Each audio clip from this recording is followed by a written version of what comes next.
Welcome back to the Crack the Code podcast. Super excited to invite back here Toni Mattson. Toni is a speaker, writer, and encourager. She's led by her faith and inspired by events in her life. Toni encourages others by her stories and messages of hope and the transformation that happens when a human, a horse, and God bond. For nearly 2 decades, she's traveled the US and Canada, speaking for God's Great Outdoors International Ministry. She's been a guest on radio and TV programs, spoken at colleges and seminaries, at international conferences, business development workshops, and other events, and testified 4 times before the Wisconsin State Senate on behalf of veterans. So welcome back, Toni. Thank you, Cora. It's great to be back. Yes, I'm so excited. So if everyone wants to listen back, she was on episode 6 where we were talking about her upcoming book. So today we're just going to go into more background about how she got inspired to write a book and how she started doing this work with the animals and veterans. And there's so many veterans that can use some help out there. And I'm excited to share your story and the story of hope for these veterans.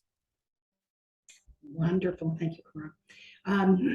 We meaning my sister and I, my husband, we're the 3 owners of Trinity. All of us have been horse lovers all our life. My sister Jan and I we've had horses since we were 5 and 7 years old. So the passion for horses is just, it's been a lifetime thing. So my dad and my mom are both veterans, and my husband's a veteran. My brothers, my cousins, my uncles are all veterans, and many of them returned very changed, but my dad came back really with a raging condition of PTSD and survivor's guilt. Back then, World War II veteran, they didn't talk about it. They didn't diagnose it. It was just kind of buck up and get on with your life. And that was okay for a while. And I'm the youngest of 6 kids. And my dad and I had a wonderful relationship. Both mom and dad are gone now. But when I would not be able to sleep at night, I would sort of sneak downstairs and I knew exactly where Dad would be. He'd be sitting in the kitchen on a stool. He'd be eating his homemade popcorn, drinking his homemade wine, and he'd be watching Johnny Carson, his absolute all-time favorite, nighttime show. So I would go down, and I did it countless times. And, we would chat for a few minutes, and then he would, just give me a hug, and, off to bed I'd go. And all of these times I would come in, there's 2 ways to get into our kitchen, one in the very front where he would see me immediately, and one in the back. I would always come in the front for no reason, because I had no reason to believe or to think that he had PTSD or any of that, any triggering things. But this one evening, for some really odd reason, I didn't come in the front. I came in right behind him. And I walked up quietly because I didn't want to wake the house. And I whispered to him, "Hi, Dad." And he came unglued. He spun off his chair and he grabbed me around the throat and he threw me to the floor and put me in a chokehold. And he was about this close from my face. And he wasn't there. I mean, my dad was not there. It wasn't his eyes. It wasn't anything. He was just not there. And it took him a few moments to really kind of snap out of it. And he jerked me off the floor. And of course, I'm a little 9-year-old, and I think that my dad is going to hug me and tell me how sorry he is that he scared me and possibly hurt me. And that did not happen. He hollered. He just started hollering at me. "Don't ever do it again. I could have killed you. Don't ever come up behind me again. I can kill you. I would, and it just went on and on. And so I just ran. I ran back upstairs. And naturally, that was the last time that I had ever came back down in the, when I was wanting so badly to talk with him or to be with him, and never ever came back down again. My dad ultimately was diagnosed with Alzheimer's and died actually 1 year after we bought the ranch. And so he never did actually see the work that we worked that we did with our horses and with veterans, but he was very much, that experience very much was the catalyst for me to be certified, to actually do the research on horses and what could they do. I knew in my heart there was so much more that they would give besides just a great ride. And so I went about finding exactly what that was and traveled the country to be certified and advanced certified, working with veterans with PTSD. And we've been working with them. We just celebrated our 20th anniversary just a few months ago. So it's been a long journey and a very valuable one. Like I say, Jan and I are not veterans. My husband is a veteran, but our way of serving them is to serve them through the work that we do. And it was a kind of a transformation, if you will. I had no idea when we bought the ranch that we were really headed down this path. It was an all-consuming one. It's not that you can dip your toe in this pool. Yeah.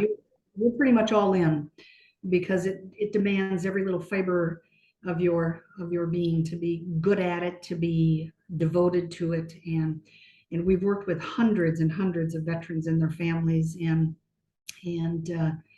it's heartbreaking sometimes, because what they go through on a daily basis, on a nightly basis, is something that unless you have experienced it or you have close knowledge of it, you just have no idea. Yeah.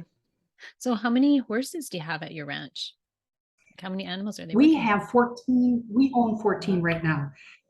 But we just went through a kind of a cleansing, if you will, finding new homes for some of them, because it's very difficult on horses as well. Horses are such emotional beings. I mean, they are so closely connected and intuitive, and their work is every bit, if not more valuable than the work that the humans do in this process.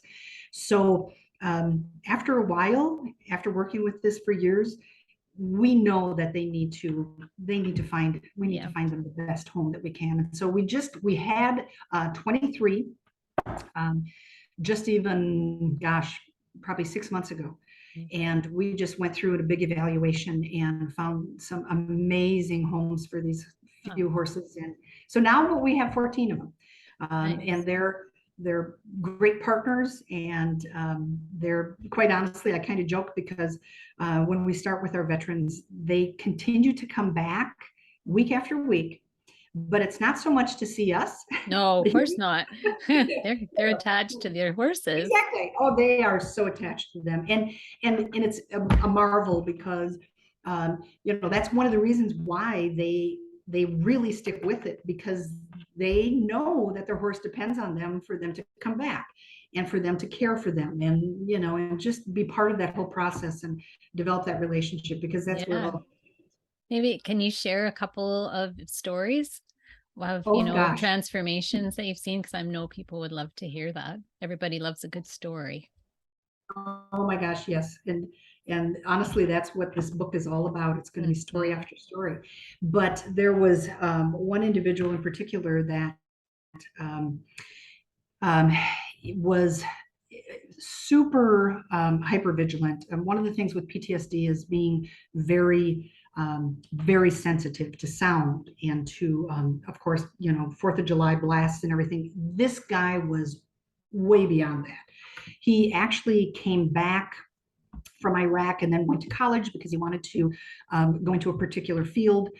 And even when he was taking his tests, you know how they circle in with a pencil, they circled that sound of the graphite hitting the paper sent him off the deep end. And so he nearly flunked out of college because he just couldn't manage that at all. So his wife said, "You've got to come to Trinity. They've got to help you get a grip on this." So when we first went out to the pasture, and just as a sidebar, we personally don't pick the horses. We don't make the match between the veteran and the horse. The horse does or the veteran does. We stand back and let it happen organically. So he picked out this one particular horse, was a big draft. His name was Regal. And he was rescued. We rescued him from a place that was just not good for him. And so he was very, very sensitive himself. And so putting a sensitive veteran together with a sensitive horse, it was a God thing. And so here we are, we're at the corner of 85 and 37, okay, 2 state highways, and there's always semis, and they use their jake brakes, which are very loud. We have eagle nests, and they are screeching, so enough to say that there's a lot of noise going on. And so we're way out in the pasture, and we have this gentleman and Regal, and I'm asking him to just deep breathe, just try to, get yourself grounded and put your hands on the side of the horse. And I'm asking him to close his eyes, which of course, for a person who's hypervigilant, they're like, no, I'm not doing that. I'm like, hey, you know what? Just try it. I'm here. Our mental health person's here. Nothing's going to happen. So it didn't happen the first time, but the third time that we were out in the pasture with Regal and with him, he agreed to close his eyes and put his hands on the side of the horse. And what's really magical about this is when they are calm, the breathing of the horse and the breathing of the human become in sync. They are synchronized, and it is a connection that is absolutely amazing. So his hands are on the side and his eyes are closed. And Regal's not moving a muscle. He is absolutely standing there. So the eagles are screeching, and I'm cringing. His eyes are closed. He can't see me. And I'm just going, oh no, it's so loud. Well, then we have a semi that drives down the highway. And of course, that's loud. So about 20 minutes into this, he finally slowly pulls his hands off of Regal, and he opens his eyes. And he had this just glowing look on his face. And he said, that was just amazing. I've never been so calm in my life. I'm like, that's cool. And I said, did you happen to notice any sounds? He said, no, I didn't hear a thing. And I'm like, you didn't hear the eagle screeching? No, I didn't hear that at all. I said, did you hear the semi? Nope, I did not hear the semi. So it became one of these things where he called it his Regal moments. Really cool thing. Of course, his name is Regal. Yeah. So every time that when he was in school, then you'd go back, and he was with us for probably a year and a half, most every week. There were some exceptions. But what ended up happening was that anytime he was in school, in a class, taking a test or anything in life that began to unnerve him, he would step back, close his eyes, and remember and envision himself experiencing his Regal moments.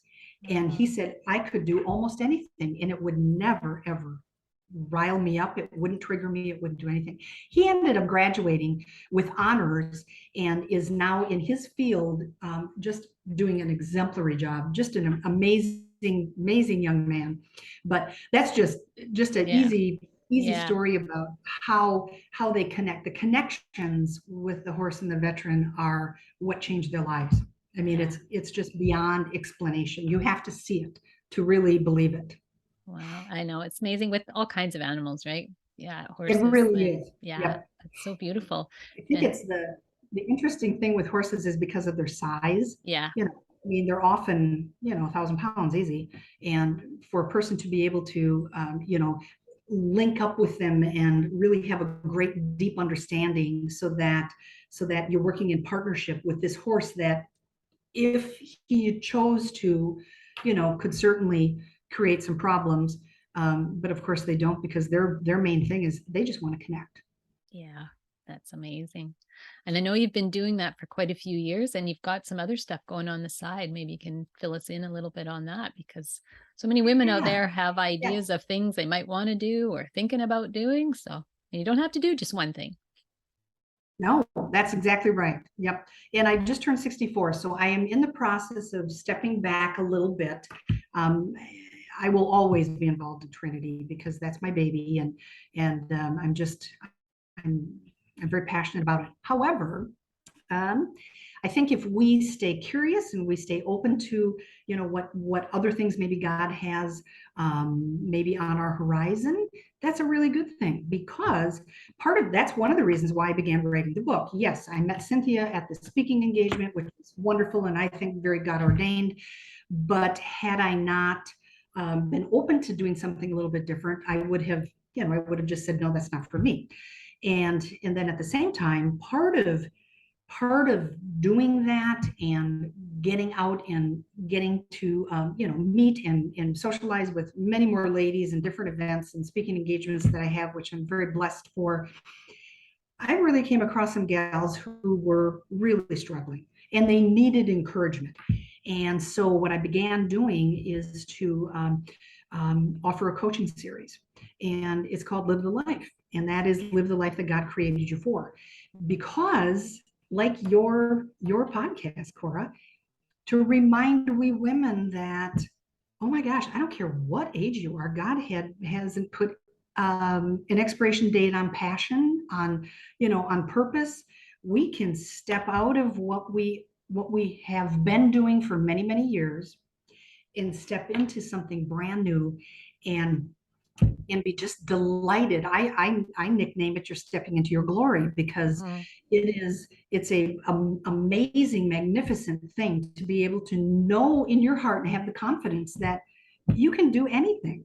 And if you have a tickle, if you have an inkling that there's something else out there for you, oh my gosh, I say go for it. Because even if you do it simultaneously for a while, and that is what I have been doing, but thankfully there's been some things at the ranch and our son and who is stepping in as I sort of step out, and that gives me the freedom to do even more and more what I really, in my season of my life right now, this is what I believe that God's calling me to do.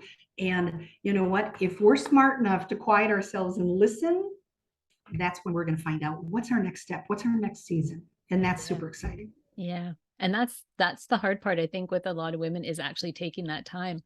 But now, as we get into the more of the middle years where we have more time, where most of us finish raising families and all that, we have a little bit more time, and we need to learn how to slow down and take a few minutes, because it's so easy to get wrapped up in being busy all day. Even if it's just sitting and scrolling on your phone, you're not even taking 5 minutes to sit and kind of listen to your thoughts and think about, what do you really want? And if you have an inkling to do something, seek out somebody, because there's so many resources out there to help us to do anything that we could want in this world. And that's why I love doing this podcast and sharing with people inspirational stories of other women that are doing incredible things. And it doesn't have to be a big deal thing. It can be something small. It's whatever feels good to you, because we don't know how many years we have left. I mean, you said you're 64. I'm almost 60. We don't know how many years, but we might have a good 20, or we might have 40. We don't know. So, enjoy that life. Yeah, we're not necessarily done yet. So thanks so much for joining us today, Toni, and sharing that story with us. If people want to learn more about you and what you do, I guess the best place to go would be maybe your website. Yep, it's Toni at tonimattson.com. tonimattson.com, and everything will be in the show notes. So folks, if you're listening and you can't remember it, just look it up. It'll all be in the links there. Thank you so much, everyone, for joining us today. And just remember, it's never too late.